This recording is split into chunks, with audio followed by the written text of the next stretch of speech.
In today's video, I'll show you how to connect your Apple AirPods to a Samsung Galaxy Z Flip 5. Let's get started. So, as a first step, swipe down to open the control panel and hold your finger on this Bluetooth icon. After, click on Details, and now we are on Bluetooth settings. Make sure that the Bluetooth is enabled. Then, check your headphones and find this button on the back of the case and hold it for about 5 seconds until you will hear a chime.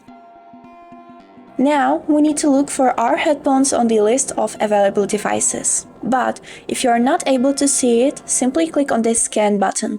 And now we can see our device on the list, and we simply click on it and click pair. And that's it! Now your headphones successfully connected to your phone and you can enjoy your favorite music. That was all for today. I hope this video was helpful for you and thank you so much for watching.